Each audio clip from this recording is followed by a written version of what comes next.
Good evening. Good evening, ladies and gentlemen. It is 6 p.m. and start of the Social Circle Planning Commission meeting on August 27th. We'll go ahead and begin the meeting. We do have a quorum present. Let the record show Curtis Mullen and Travis Parr are absent, but all other members are present. I don't think that works when this one's working. Possibly, I don't know. So we do have a few items on the agenda. First item on the agenda is minutes from the June 25th meeting. We did have a July vacation with no items in July. So remember back all the way in June when we had a meeting. So we do have our minutes. Are there any questions or any notes on the minutes that need to be corrected? If not, the chair will entertain a motion to approve the minutes as published. I make a motion to approve the minutes as read. Okay, got a motion and a motion, a second by Adolphus. All those in favor signify by raising your hand. All right, motion carries unanimous. Moving on to public hearings. We do have 3 items for public hearings. Before we get to start tonight, how the public hearing process works for all of those in the audience, we'll call each item up individually as published on the agenda. The staff, Ms. Davis, will introduce the item, provide a staff report for what the request is, and staff may ask her questions. Upon conclusion of that portion of the meeting, we'll open it up to the applicant. The applicant will have a total of 10 minutes to present the application. The applicant may reserve some time for rebuttal should they desire to do so. Any questions the Planning Commission may ask of the applicant does not count towards the applicant's 10 minutes. Upon conclusion of the applicant's presentation, the chair will open it up to anyone who signed up in favor of the request. Likewise, though all of those in favor of the request will get an opportunity to speak for a total of 10 minutes, not 10 minutes each. Upon conclusion of all those that would like to speak in favor, we'll call upon those who would like to speak in opposition. Again, those who like to speak in opposition would have a total of 10 minutes, not 10 minutes each. Upon conclusion of the public hearing for those that would like to speak in opposition, if the applicant has any time remaining for rebuttal, the applicant will be afforded that time then. Upon conclusion of the application and the public hearing, the Planning Commission will go into deliberation and discuss the items, and the Planning Commission may ask additional questions of the applicant or the staff. Upon conclusion of deliberation, the Planning Commission will make a recommendation. Their recommendation is then forwarded to the mayor and council for final decision. That, in a nutshell, are the rules of the public hearing. So, with that said, Ms. Davis, will you introduce the first item, please? Absolutely. Just a little bit of housekeeping. Okay, I think you have. Okay, there we go. Make sure that you turn your microphones on, and if they're red, they are on. Perfect. So the first item that we have is a request to rezone the property at 236 North Cherokee Road from residential medium density to business for the purpose of expanding the current business into both sides of the structure. Rezoning this property would also bring it into compliance with the updated Unified Development Code, as the current usage is not allowed under the current code except by means of special use approval. The proposed rezone of the property is to allow for the future expansion of the business into both sides of the current building by coming into compliant with Section 2.3 of the city's UDC, which identifies permitted uses in each zoning district. The rezone would not have an adverse effect on the current use of the property and would align it with the zonings of surrounding properties as well as the character area as set forth by the future land use map. Currently, the property is being used as a live-work use with a business in one side of what used to be a duplex. And that business has been there for a couple years now, or a few years, I should say.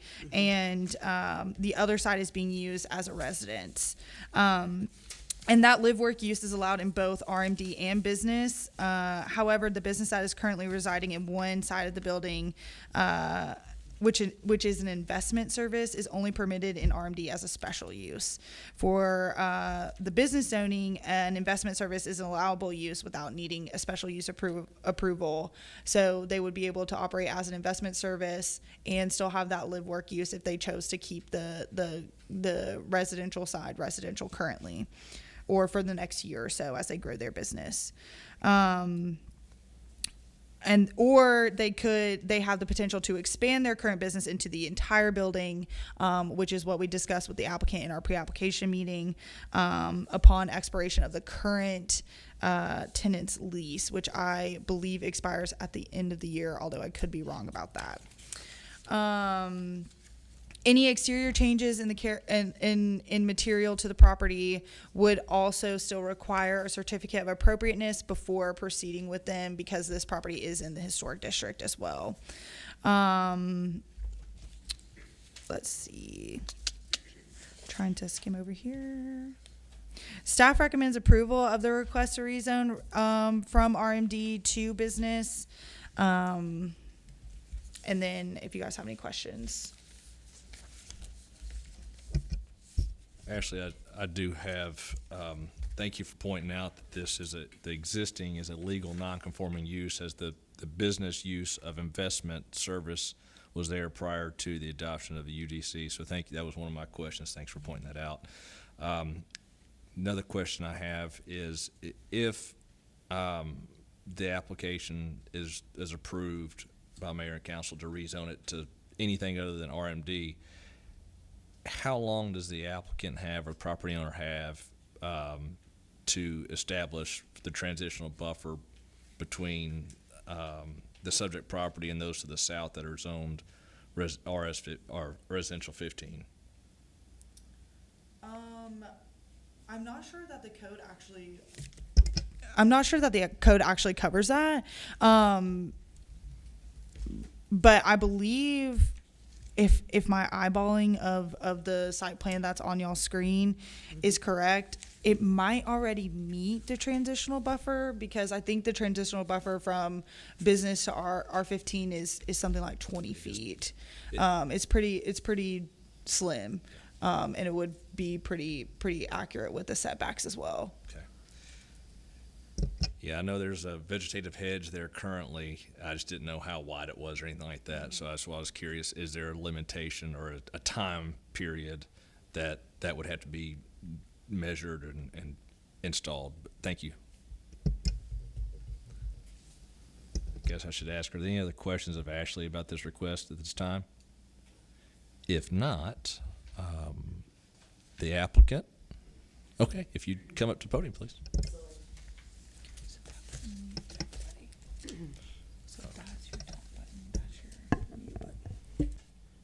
Good evening. Sorry. My kids gave me this wonderful back-to-school present, so I apologize. My name is Dally Hubbard East. I'm here representing the business that we're discussing this evening. We have been in this area for 4 years now, as Ashley alluded to.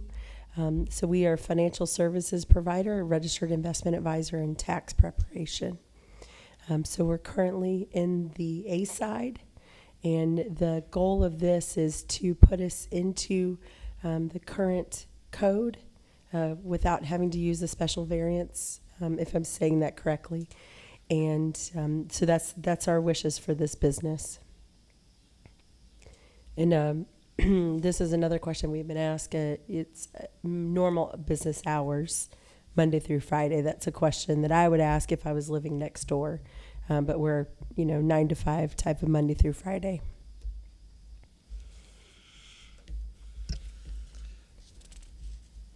I have a few questions. Certainly.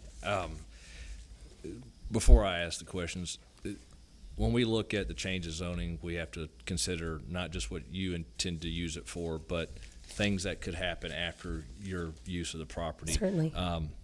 And, in considering that, looking at your application and looking at the table of permitted uses, it looks like the idea was if it's zoned to business, you could still utilize one side as residential, another side as a business use, any of the number of uses that are allowed in business. Should you decide not to expand or have an opportunity to rent to another resident, Certainly. has there been a discussion, and maybe there was with staff, about rezoning to O&I, where as office institutional is abutting to the north, a property that's owned by Blue Willow Corporation or whatever? Has that been a discussion? And the limitation there would be, it wouldn't allow for residential, but it would be more compatible with the existing zoning in the area. I can probably speak more to that because the pre-application meeting was with somebody else. So we did discuss the possibility of going to O&I, because most financial services are zoned O&I. I think Pinnacle Bank is zoned O&I. And the reason why we ended up saying business would work, because the current use would still be allowable in business, and if we rezoned it into O&I, it would be considered, the live work use would be considered non-compliant. So I think the main reasoning was to keep that, so they didn't have to kick out their tenant in the residential side. They were aiming to come into compliance with the live work use and the financial service. Well, they wouldn't have to necessarily kick out the tenant, it'd just become a legal non-conforming use, similar to what it is now. Just if the residential ceased for a period of time, it couldn't be reestablished. And that was my question, is trying to understand and looking through, and please know that this is still a very new code to a lot of us. Certainly. We don't have the luxury, or I guess the unfortunate experience that Ms. Davis has of working in it daily to understand the nuances between it. And actually, this is another question. Is this property within the downtown corridor overlay? So if you look through your maps, it is in the downtown corridor overlay. Okay. So in the overlay map, you'll see that it is actually in the downtown corridor overlay and the watershed protection. I saw the blue and thought, Yeah. okay, that's definitely the watershed. Okay. So are there any plans that you have of expanding the parking, or expanding anything, or just again trying to understand what your future or immediate goals are, but also what potentially could happen later is something that I'm particularly concerned with, and that's a unique feature, that house there, the conversion of residential to non-residential, and leaving that flexibility is what I'd like to do, but trying to understand Sure. all the potential things that can happen. But with that said, do you have any ideas or any thoughts about expanding the parking or anything like that? I can only speak to our current goals as far as our strategic plan. The only discussions that we would have would be, if you've had the opportunity to drive back there, it's a bit pothole, and it's filled with potholes. So our current goal would only be to make it more accessible. But my parents restored this house, the 1918 Partee house, back to as much original character as we could with the materials. So with the current ownership, I'm the next generation. We love the historical character of this home, and it would grieve me deeply to, make it some modern structure. So hopefully that gets more to the heart of what you're asking. We want to preserve as much of the historic character of this property as possible, while still meeting the needs of our business, so that we can contribute to the community. I appreciate that. Yeah. Okay. Any other questions of the applicant of the request?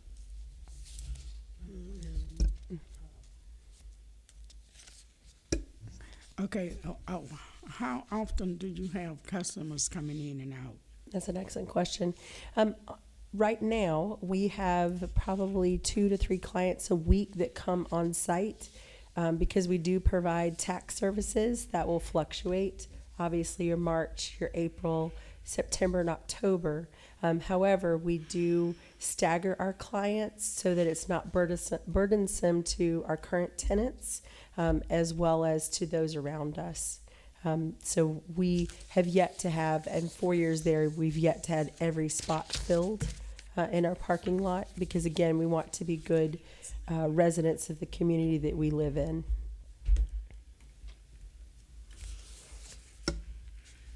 How, should you take over the entire building and expand your business, Mm-hmm. which is not a bad thing, what, if any, increase in traffic Mm. and inflow, outflow? Is there just one access point for parking to that building? That is I can't correct. ever tell. And it's an odd structure. When we first purchased the house, they had the old little car tracks from the Model A Fords. Is pretty cool. I geek out about this property, but no, there's only one point of entrance and exit there, and we do not plan on changing that. Okay, that's fine. I also live walking distance personally, and I could attest that we've hand scraped all the windows in that house. I mean, it is a labor of love. We love this property, and we want to keep and maintain as much of the historic, to include all the trees, the pecans in the back. I mean, that's very important to us. My children collect the pecans from the backyard, so we're not gonna pave it over. Okay, thank you. Any other questions of the applicant? Okay.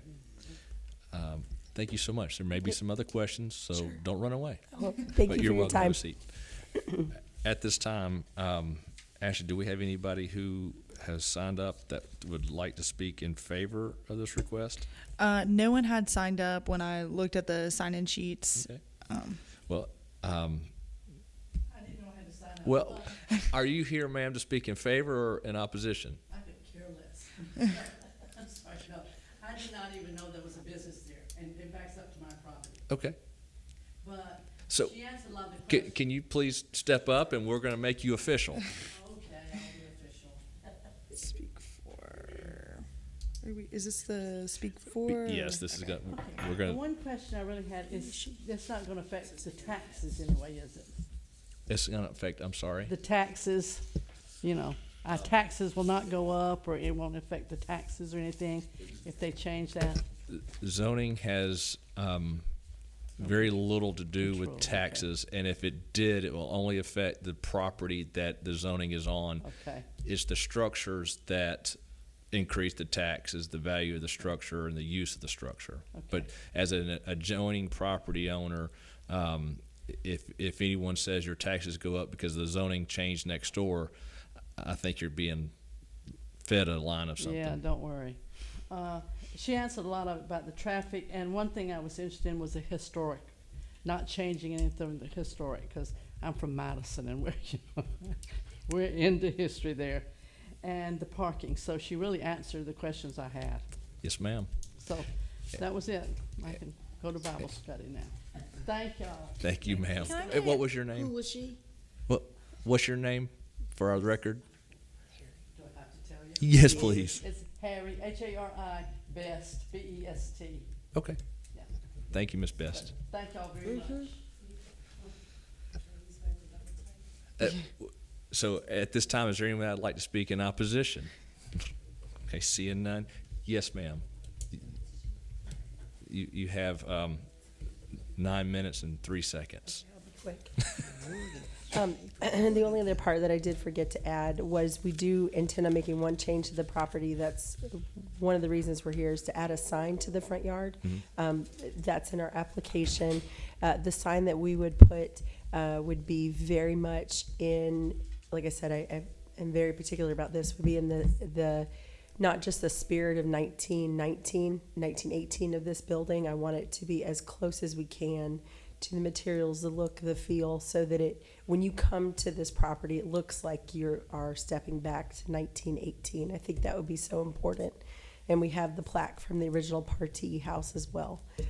So that the historic character is very important to both us personally as the company, as well as giving back to the history of this community. Okay, So thank you. that's my rebuttal. Thank you. I would just like to add to, a sign does have to go through the certificate of appropriateness process. So it's an administrative approval, so it's not as involved as maybe like putting a brand new structure in the historic district. So that does go under staff review. So, something to add, Tom Brown, the chairman of the Historic Preservation Commission, he's reached out to me. He wasn't able to be here, but he wanted to just point out that the current owner completed an excellent restoration of the property for the residential duplex use, and Historic Preservation Commission is grateful for that improvement to the property.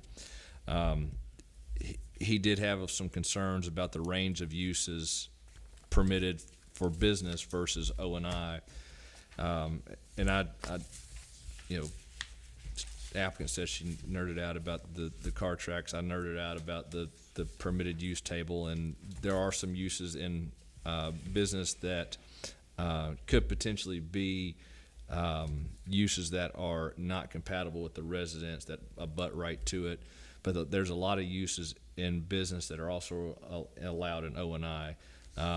There's not a great deal of difference. One of those, though, is residential. In business, there can be residential. I think there's probably more uses allowed in RMD that would be incompatible to RMD, but that's not for tonight's discussion. He mentioned the planted buffer between this property and the properties to the south are residential. We wanted to retain that, and that was along the lines of my question about earlier to Ashley about the buffer. The buffer requirements between business and residential is 20 feet, and it's the same distance between O&I and residential is a 20-foot wide buffer. There is that strip there, the existing, and I can see it on our screens, both along the back of the property where it abuts residential and on the southern edge of the property where it abuts residential. So if we could verify that, yeah, that remains, it's not cut down and torn down. And then his question was business parking and not allowing any additional paving in the front. I don't see an issue with fixing the potholes and resurfacing what they have. The downtown corridor overlay does allow for 100% of the site to be impervious, meaning covered, no ground, no water can't penetrate. That's important for, I believe, our businesses down on either side of the well. But as you extend north or south of that, you got lots like this. I don't think we want to see an entire asphalt parking lot of this entire property. It is a big lot, and it's good to hear the applicant doesn't have plans for that. But if it's own business and the applicant sells the property, the next person can come in and do a business use and pave over that and make it 100% impervious. So that was some of Tom's concerns, as well as lighting. It didn't appear the applicant has any intentions to put lights out, like parking lot lights or lights out on the building. Oh yeah, it will get enough light for Pinnacle. But again, thinking about the future, lighting, should there be a lighting standard? I know we have a lighting ordinance. I didn't have time to dig in it to respond to his concerns or anything like that, but I wanted to let you all know, and for the record, that Tom did email and have those questions or concerns. You know, I do have concern about not just what the applicant's requesting, because I think what the applicant's requesting is completely benign with what they want to do. It's what happens after the applicant. I do have some concerns with that, and you know, I think you know, I don't think we have time to go down a rabbit hole to go the what ifs, but you know, I do have some concerns there, and I think, you know, some of you probably have the same concerns as to what could happen there. I do appreciate the applicant has the intentions to keep the property as it is and to be able to expand into the other side of the duplex as the business needs to expand, but also I understand and want to provide the flexibility that the property owner has to say, if we're not going to expand the business, we want to put a resident in there, we have that option. And that's the unique thing about our current zoning with the business district and also with RMD. I mean, RMD is residential medium density. Usually that's set aside for duplex, triplex, and higher density single-family detached. But with ours, it allows a variety of non-residential uses. So that is unique. And that's something that this applicant could have, instead of applying for a rezoning, could have applied for a special use permit and gone that route and be tied strictly to the financial institution use for the property. And maybe that was a discussion that the applicant and staff had, is weighing their options for making this property come in compliance.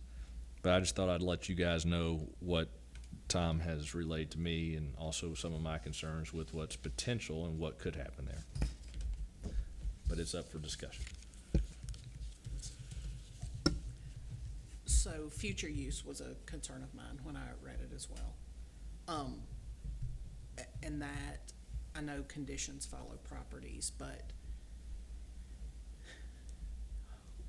there's no way that the rezone could be granted with a condition, you know, that a certain amount of pervious surface is retained. You absolutely can make those conditions, and it will follow the property. So you can always make more strict conditions than what the ordinance requires, because a lot of times these are case-by-case basis.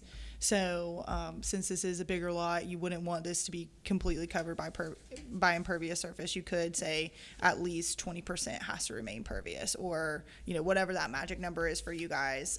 Staff didn't necessarily make those recommendations, but they are good points. So if that's what you guys would like to recommend to mayor and council, I think that's a great qualifier as well, if that's what you're concerned about for future uses. Yeah, yeah, no, and not just, I mean, that property, I don't think you guys are gonna go in and, you know, pave over everything. I just, you know, Somebody else might come in and do it. somebody else, you know, in Will do it. the future, could potentially do that. I mean, I actually love that building. Me It has too. taken me years to figure out if it was a residence or a business, and turns out it's both, so. Surprise. Right, shocking. So, okay, so that is a possibility. Do we know what percentage is So impervious right now? right now it's probably close to I would less than 10, probably yeah. 5 or 6. But in the business zoning district, think it's 40%, maybe. I think it's 40%. I can let me double check. in the business zoning district, without the overlay, the maximum percent is 75. I did look Okay, that up. okay. I was Yeah. like, you might So know if you looked it up right before. I did look it up. So, because I thought it was 75 the entire time, and then I read in the downtown corridor overlay that it allows for up to 100%. So, Yes. if it were outside the overlay, the business zoning district allows 75% impervious. You know, just to answer your question, if that's what you're asking. Yeah, kind of it is. And it would be the same for O and I too. 79.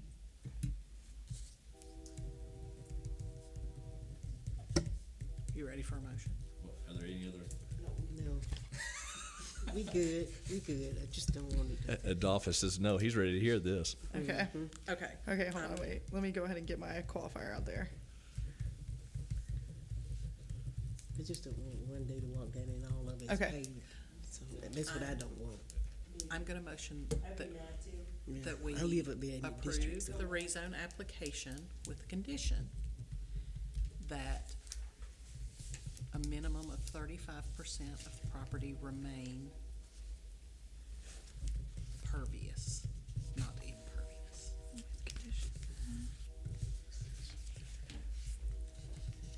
So you want to go even further than the 75%? Yeah, it's a huge lot. It really is.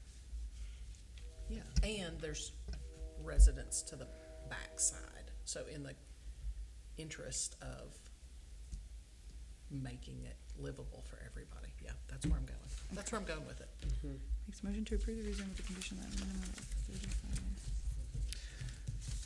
35. All right, we do have a motion on the floor. Is there a second? I second it. Well, that was a unanimous second between Ms. Brown and Mr. Gaither. So we have a motion to approve with the condition of 35% of the property shall remain pervious, and we have a second. Are there any other discussions before we take a vote? Seeing none, before we take a vote, I need to qualify something. Again, not concerned about our applicant and our current property owner, concerned about future. We don't know if that 20-foot buffer is established currently.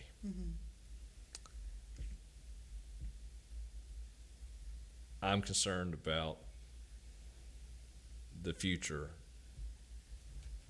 If a use that goes in that's permitted by right, that could be detrimental to the adjacent residents.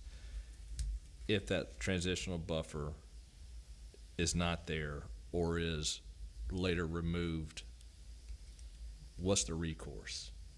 It would go through code enforcement, and it would end up going to municipal court. We would end up citing them.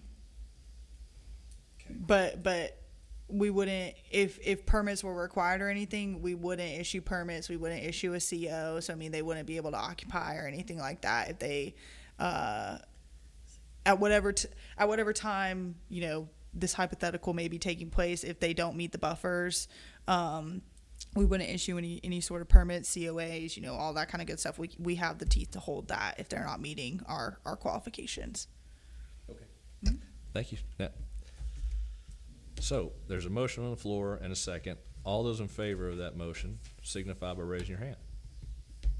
Okay, motion passes unanimously. So here's the hard question. Do you stay and hear how volunteer government works, or do you go? This item has been heard and closed, so it won't be brought back up tonight. You'll have a second public hearing before the mayor and council, and they'll render a decision at their meeting. Thank you for your time and the care of the house that you've given so far, and wish your business much success. Thank you very much for all of your time. Hope you feel better. Once it's all settled on the party, Perfect. Thank you. Have a good evening. Thank you, you too. All right, moving on to item B is consideration of amendment of the UDC regarding table 2.4.1 and section 3.8. This is to deal with personal vehicle sales. Please. Yes, that is correct. So, as you can see in the red lines that I've given you guys, we added vehicle sales of a personal variety into the accessory use table. So they would be a limited accessory use in AG, R25, R15, and RMD, according to the red lines here, with some supplemental standards in section 3.8.5, just saying that that describing what personal vehicle sales are, and it's just a type of vehicle sales where the sale of a used vehicle is conducted by the titled owner of the used vehicle in accordance with the state law, and vehicles displayed for personal sales shall not be displayed for more than 30 days, with at least 45 days between each 30-day period, up to 5 times per calendar year, which that 5 times comes from the state law governing that. And I'm sure, I don't know if you guys have noticed, but there have been several locations where personal sales of vehicles have been advertised throughout the city. So to maintain the aesthetic look of the residential area, staff is proposing this text amendment to limit the length of display time for those sales of personal vehicles. This will allow the residential areas to maintain a residential aesthetic, and it will prevent personal vehicles for sale from being displayed for an undetermined amount of time or for being displayed indefinitely. This use would only be allowed as a limited accessory use within the following districts: AG, R25, R15, and RMD. Staff recommends approval of that. Thank you, Ashley. I'd reached out to Ashley last week, I guess it was, and had some questions about this. I wasn't sure what it was being derived from. And she was very kind to send me the state law that talks about personal vehicle sales and things like that. I did have some questions, and that, centered around, what was bringing this up, because I'm not aware of any other jurisdiction that has similar. But, there's currently not allowed, because it's not in the ordinance. This would allow those opportunities. So I appreciate Ashley looking at it from that standpoint. This jurisdiction I'm familiar with, we're mute on it. It's not that big a deal, but I guess it could be. And I tip my hat to Ashley for saying, hey, we've got this, instead of saying, no, it's not permitted, and that's it, and treating it as prohibited use and people violating the ordinance. She's making a proposed change. So we have the proposed language. Are there any concerns, items to discuss about what's being proposed? Do we kind of want to let it go from there, and if there's any issues later, try to address it, try to close a loophole? I mean, some of the things I wrote down were maximum number of vehicles that can be displayed. I mean, the state's mum about that. If we're going to allow it, should we set a limit? The state law says that an owner or leasee of any real property shall not authorize more than 2 used motor vehicles at the same time displayed or parked on such real property. Thank you for bringing that up. Yeah. Okay. I figured there would be questions, Yeah. so I made sure I printed it out. And I thank you. So what about, I know signs have a distance requirement off the right of way. Correct. Should vehicles be treated the same way? So we don't have a vehicle parked on the right of way up by the road. Should it be set back 20 feet from the curb? Things like that, and that I'm thinking of, if I'm selling a vehicle, I'm not gonna put it in my yard in my neighborhood, because it's not gonna get the most visibility, right? I'm coming to an area and gonna ask somebody, hey, can I put my vehicle in your yard for sale? It'll be here Friday through Sunday, just trying to get visibility. Is parking on the right of way acceptable? Should it be set back a distance? What are y'all thoughts? I think, Go ahead. yeah, I think you should have how far from the road it should be, because somebody short like me, everybody got them cars lined up down through there. Then when you hit right where it's not Chevron. Marathon? Marathon, and I just noticed that lately, you had 3 big trucks, I mean, the big one, the Jacked up. 350s or whatever, 450s, but anyway, those, and then the next yard had a lot of big ones too. But if you, a little person coming around through there, then you can't see around, I mean, there's no way around it. And if somebody coming around that car don't see you, then you already know it's gonna be. So I just feel like they might need to be back from the road a certain amount. Well, I certainly would not encourage anyone to park in the right of way, because technically that's to remain clear for things like stormwater, maintenance reasons, all that kind of good stuff. I mean, we've been doing all that sidewalk work, and that's all in the right of way. So, but obviously, on some of the properties that come to mind when you're thinking of this issue in particular, the sidewalk project isn't really of issue. But we can certainly talk about setbacks, or just not allowed in the right of way, if that's more what we're concerned about. So that's I'm open to hear what you guys are willing to say. This is kind of just really, really elementary text amendment, so it's not covering a lot of those bases, but I mean, I love that we're putting this in there, because, well, currently it's only allowed in business or light industrial, and you'd have to have a special use to sell personally. So just outside of city yeah. limits, there was a guy kind of across from Knox Chapel where that farm's for sale now. That guy always had one or two cars parked at the end of his driveway with for sale signs, and I know they weren't all titled to him. But I mean, he Well, always. this doesn't have to be titled to the property owner. It does No, say the conducted by the titled owner of the used vehicle. conducted by the title owner of the Of used the vehicle. So the state law is pretty lenient on Who can, if as long as you have permission from the owner of the property, so it which doesn't have to belong to the property owner, just the. because I mean if you think about it, if you're renting a house and you have a family of 4 and you're like, okay, I want to sell my son's car, he's grounded.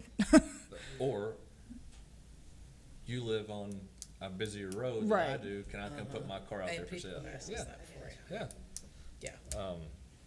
And it's like, yeah, sure. Usually they're only up there for a day before somebody buys. Right, that's the good thing about it, so. So like we could say 10 feet back from the public right away. That's the sign ordinance. So And that's why I asked her about Yeah. the sign ordinance.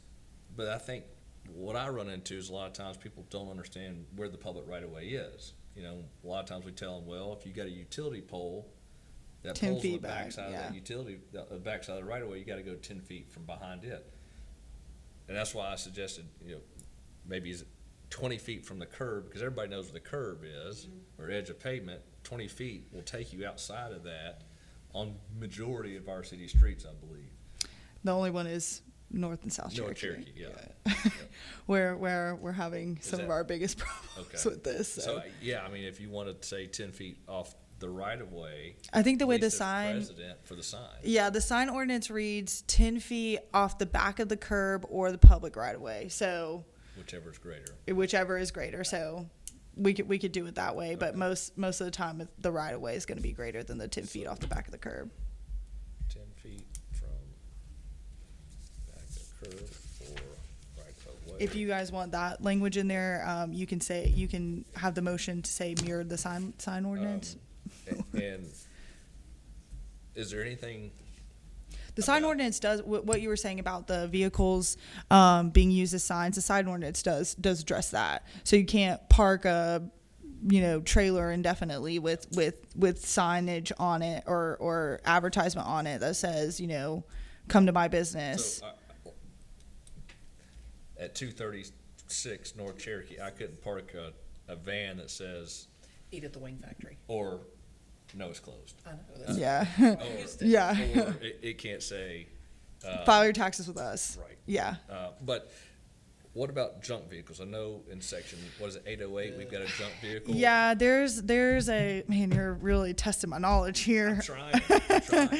I didn't know I was signing up for a pop quiz tonight. So, like, should we say that no motor vehicle, trailer, automobile, or parts that would qualify as a junk vehicle per section 808 can be displayed for sale in the front yard? Is that I've not seen that. If you have to put cinder blocks out, you cannot put your car on Well, Let me, but that's, it. It's valid. you It's could valid. have a classic car that is in need of repair. let me see what we define as or a junked Not vehicle. necessarily a classic car, it can just be a car in need of repair.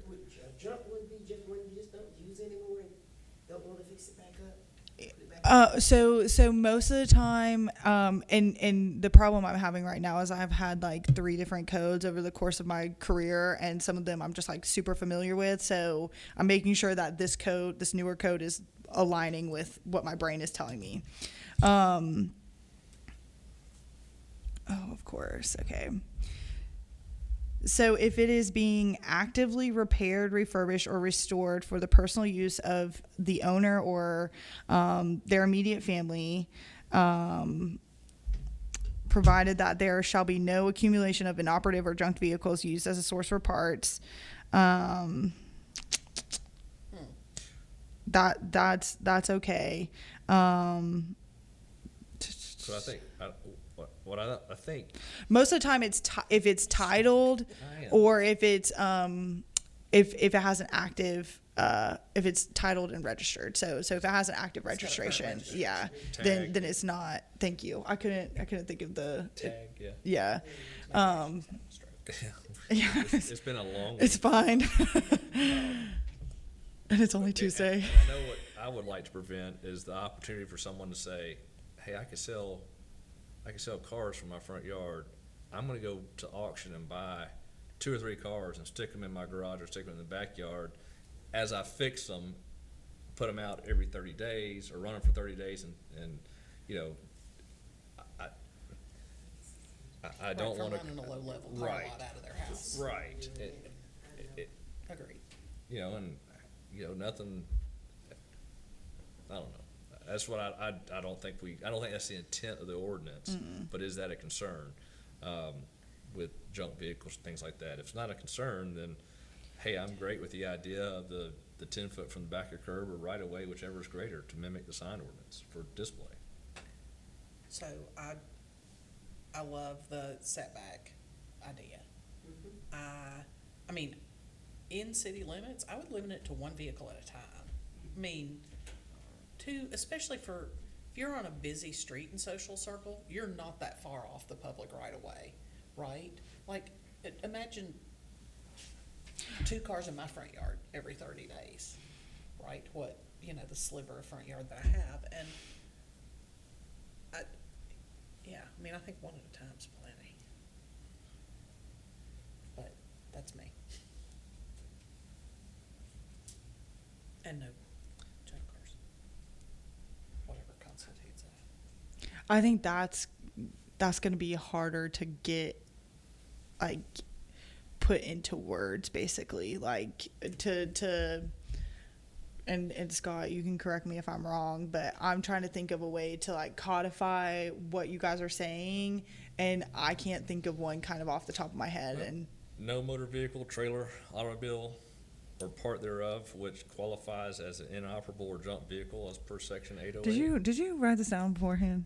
I did, because I had 20 minutes, I got here early, had 20 minutes to look it up on my Okay, phone. I okay. thought, is this a concern? And if it's not a concern, then it won't be one for me either. It's just trying to think of Everything. Once the toothpaste out of the tube, you can't put it back. Yeah. So it's just one of those things that I really appreciate the opportunity to address it and say, yes, it's allowed within these confines versus no, it's not allowed at all.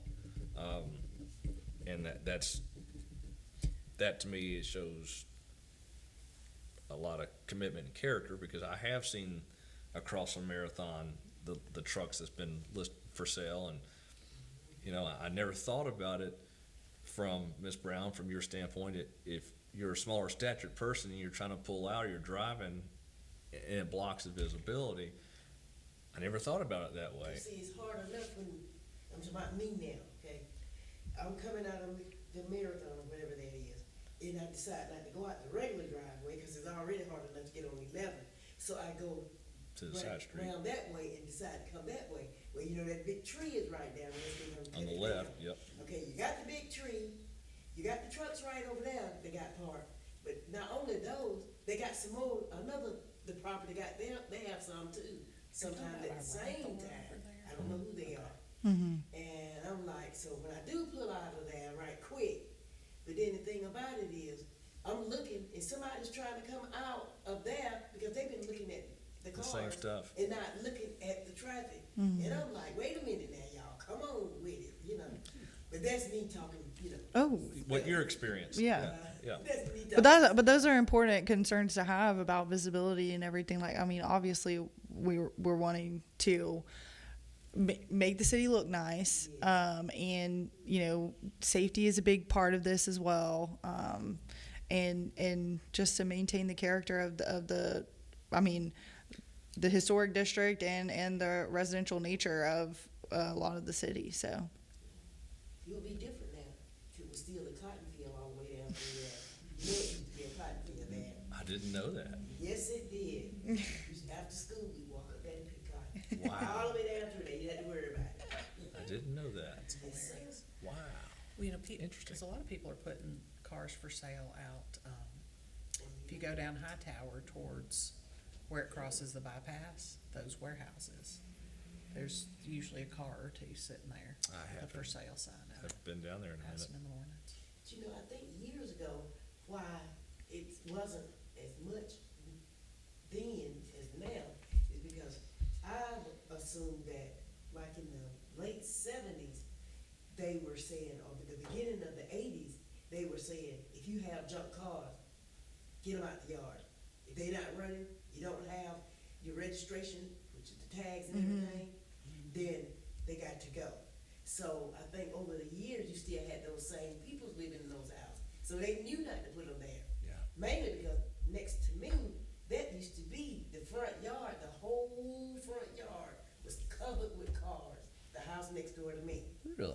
Used to walk up through there as a little girl. He fixed on cars. He sold that property, right here. That property on Dogwood, it comes through through there, and it was a driveway. This was property in an old building. Oh, wow. And Miss Burns sold it to the city. And the city put this here. It wasn't here. But on the front side over there on Dogwood, It's his he had to house. fill this yard up with cars. So guess what? He filled their yard up with cars over there on our street, on Dogwood. On the front. And the city came right on up in there, and that's when they said, So I think over the years, we remember no cars, junk cars, you know, sell it off or do whatever. But in the historic district, they don't need to be sitting out here because people from different towns coming to see your town because you go and see theirs. That's the perfect place for, I can put my car for sale so everybody sees it. And I might be able to sell it. But you can't put it on nothing, and you sure gonna bring it on little dog. Well, there is a guy on Cherokee that's got 5 or 6 cars in his front yard, all junk.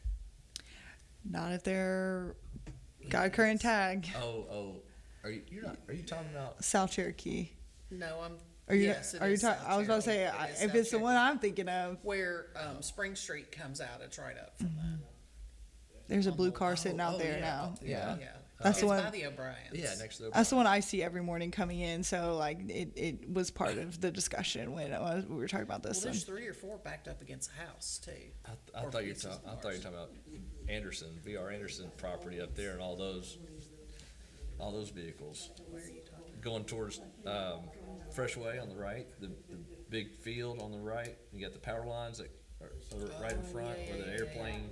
I'm glad we have so many examples. Well, okay, so that brings us back to. Sorry. No, Circle it's back. okay. It's I okay. could talk about this all night, but, so I think, yeah, so setback distance, car must have current. That's covered under the junked ordinance, covered junked vehicles. But if so, based off the conversations that we've been having, I can amend, or offer you a recommended motion based off of the intent of this board, to include Scott's proposed language about adding in that it must not qualify as junked vehicle, and then mimicking everything else is good. Add in that language and add in the language about the setbacks that mimics the sign ordinance. Yeah. Well, at this time, before we go there, I'd like Oh, to yeah. open and close the Oh, public hearing. thank you, thank you. Oh, yeah, we We got- gotta do this by the book. For the record, there's no one present, and no one signed up to speak for or against this request, so we'll close the public hearing. And we've been in, a very healthful discussion about this. Adolphus, you've been awfully quiet. What's your thoughts? I mean, I agree. I mean, I was coming in today where the old wing factory is, they were cutting down trees. It's been a white Cadillac sitting there for like side of the road for about 2 or 3 months for sale. Beside the road. And so as I went to go around the utility truck, there was a truck coming out from Goodyear. And he was already pulling out, and I didn't see him until the end. Did you hit him? I like to. Came real close. And I said, wow, right here, you know. I know exactly what car you're talking about. It's been there a minute, And hasn't sitting it? down, yeah. They couldn't even finish cutting the tree down because the car was sitting up on the. So that's what it takes to save the tree is park a car. Georgia Power came and just destroyed some of our trees. So, anyway, Well, they know me at Georgia Power. They're not gonna cut any trees anymore. all right, so do we have a motion? We heard Ashley can kind of piece some things together, but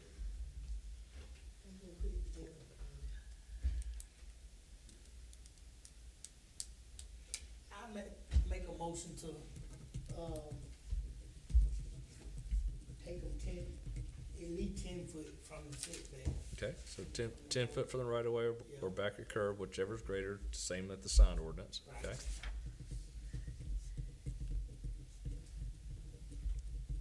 Anything else with that, Adolphus? Number of cars or junk or anything? No more than a couple cars. I say a couple of cars. 2 is what the state law governs, so we can either just not even include it, stick with the state law. Leave it like it is. Okay. You still might put that two in there, because some people don't read GWO. Well, Are we adding in the verbiage about the junk cars? That up to you. That Scott and Ashley proposed? Yes. Okay. Motion to add in mimic sign ordinance language on setback Some people won't read that TWO. I like that. You have no idea. I do, back at the school, you know, when that days. You would be surprised. Primary school, elementary school, yes, I do. Okay, so motion to add in the setback, the mimic sign ordinance on setback and add in junked vehicle qualifier. And limited to display of no more than 2 cars at any one time? We want to add that in just to reiterate the state law. Yes, please. Okay, add in 2.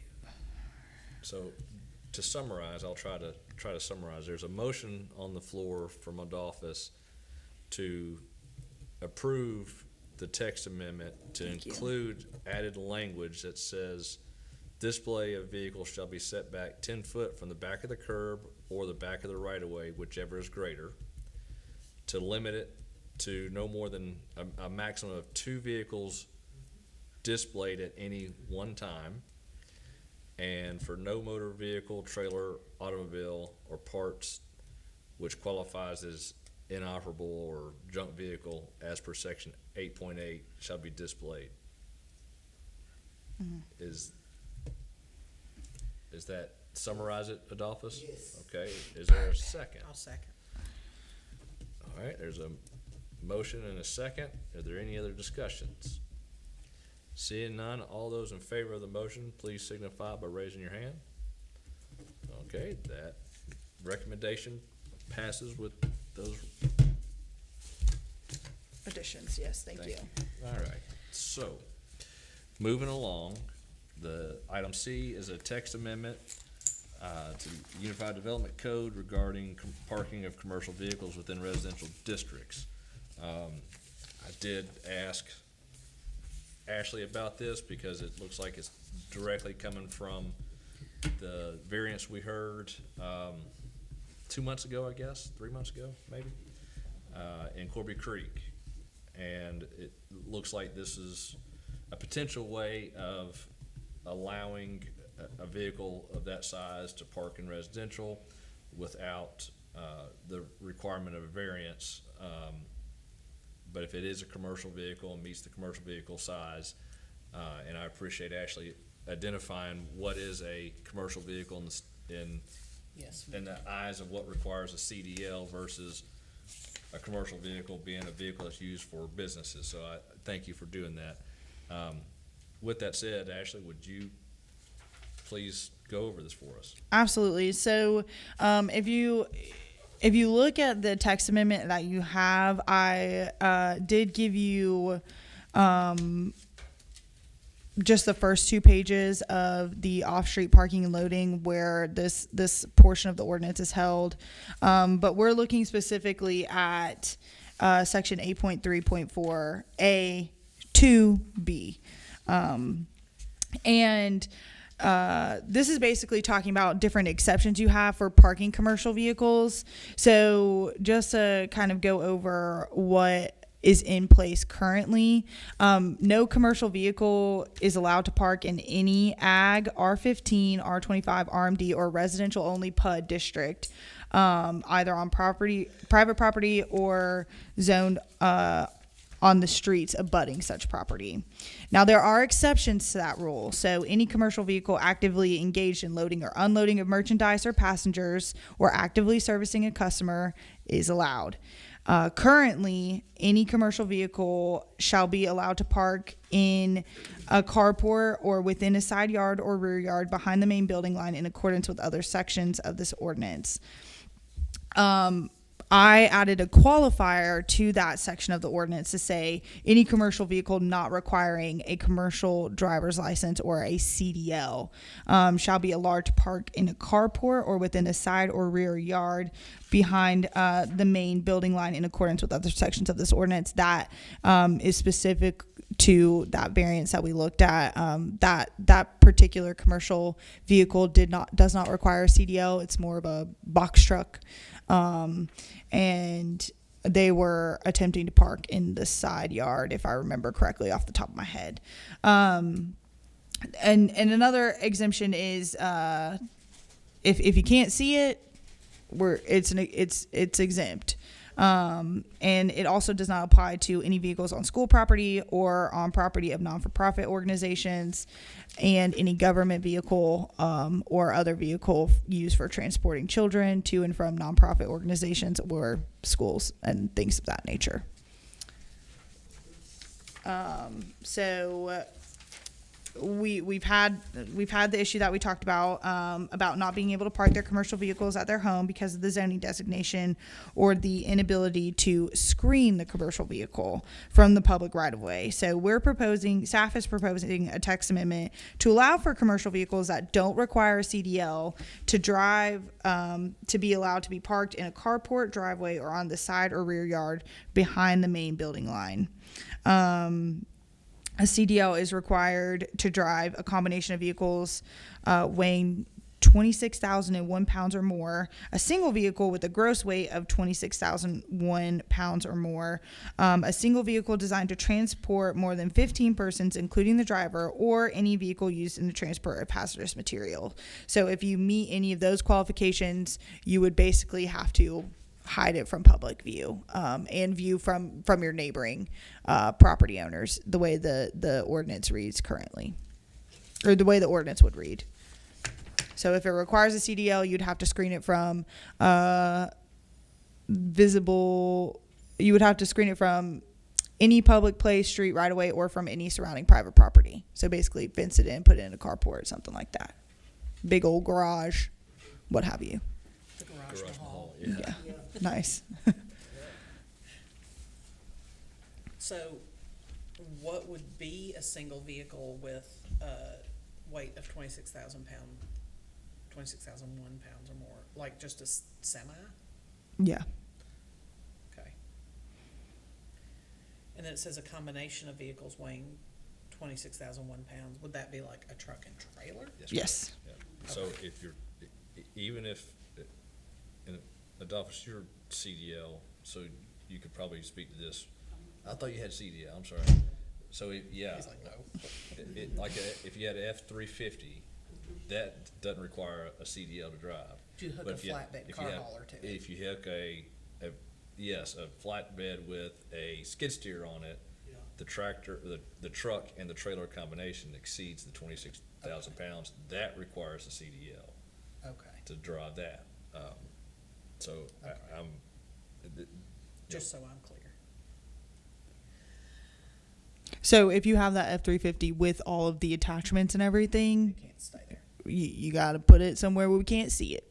it's very similar to the RV and, Yeah. boat Yeah. trailer parking that we did prior to UDC is park it in the side of rear. It's yeah, and it's still in the UDC. It's just in 8.3.5. Like a box truck like that. So as long as they park it to the side of the home, off behind the main line of the building, Correct. it can stay there. Correct. It's like the lady with the pontoon boat Oh, in jeez. Windsong. That we saw 14 times. If she could have put it in the side yard behind the front of the house, she could do that, but because of the topography of her lot, she didn't wanna do that, so. Yeah. Okay. Any questions, concerns, comments? I have a question. Is this just for city limits or just laying down? Just city Yes, limits. the entire city. Yeah. So this is for all city limits. Would this supersede You got, any you know HOA? somebody that, No. If an HOA has a different regulation, I'm saying it no, can't be there, who wins that? So Valerie has a good question here. She's asking if it would supersede any HOA regulations in regards to parking large commercial vehicles like this or trucks or what have Your you. homeowners association says you can't, or neighborhood ordinance. whatever. It would not supersede any HOA. However, the city will not enforce it. That, non-enforced HOA. yeah. We'll enforce this, but as far as the covenants go, your HOA has to enforce that, not the They have city. to duke it out. Yeah. So as far as the city is concerned, you just have to meet the But if ordinance. somebody didn't want to comply with their HOA, they could say, well, the city says I can park it there, and so. The HOA can say, but we HOA said you trumps can't. it. Yeah. Right. That's really what I want to know. And it's a civil matter. And then it becomes between the property owner and the HOA, and the city has nothing to do with it. Say Thankfully, it louder. Okay. I mean, I don't see any problem with that. did you have, Between you and the HOA. Ms. Ignore, I'm do you have just saying, I'm riding around, I just see it, so I'm out of it, cause I don't have one in my yard. Yeah. Okay, well, seeing that there's no one here, and I don't think anyone signed up for or against, we'll open and close the public hearing. Discussions, questions, comments, motions? I'm gonna motion that we accept Ashley's new verbiage. My second one. I have a motion to accept the proposed text amendment as written, and a second. Any other discussion? Seeing none, all those in favor of the motion signify by raising your hand. Motion passes unanimously. Thank you so much. So we don't have anything under new business listed, unless I'm missing anything, Ashley. Anything upcoming, any announcements? We do have our next meeting September 24th. I believe we only have one case on that. The liquor store. No, you guys shouldn't see the liquor store unless it's a special use. So, Oh, we won't see it? we did that text amendment way back when to make it allowable in business and light industrial, or make it a limited use in business and light industrial. But the supplemental standards are pretty strict. Yeah. So, but we are in the process of that. The deadline for that is October 27th, or October I mean, 29th. I keep hearing that it's a done deal already, and it's going where the gym was.